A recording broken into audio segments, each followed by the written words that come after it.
घराचे पैसे मिळतात, घर बांधायला जेवढा वेळ जाईल तेवढा कुठे तुझेच नाही तर पत्र्याचं घर बांधून जायचं. घर बांधशील फॉरेस्टने विरोध केला तर बघू फॉरेस्ट आहे.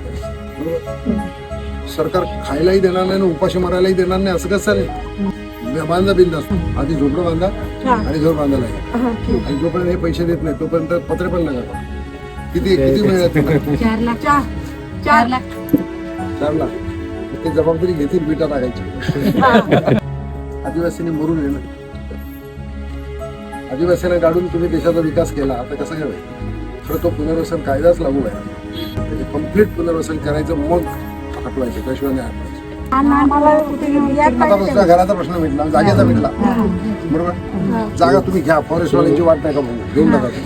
सगळा चंद्रपाडा फॉरेस्टवाल्यांनी अतिक्रमण करून विकलाय, पोलीस चिंचोटी विकले, काय शिल्लक ठेवले?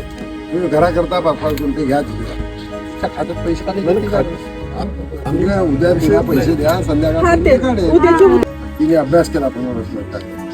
माझ्याकडे आल्यानंतर म्हणजे तुझा प्रश्न आहे, तूच अभ्यास करायचा.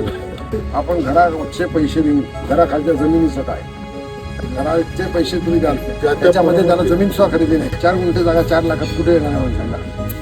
ते सगळं घर खाली पर्यंत 2 दिवस थांबा ना तुम्ही, उद्या सुरू करेल ती.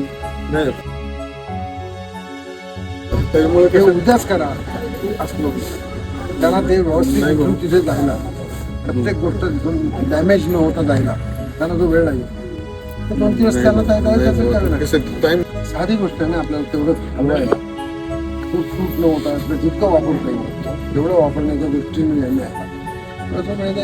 तुम्ही एकदा सुरुवात केली हलवायला की राहील. बळाच्या पलीकडे तुम्ही काहीच नाही करू शकत. आणि जिथे बळाला घाबरणारे लोक नाही तिथे पोलीस काय करणार? आमची तशी भूमिका नाही, आम्हाला त्यांना न्याय मिळाला तो आपण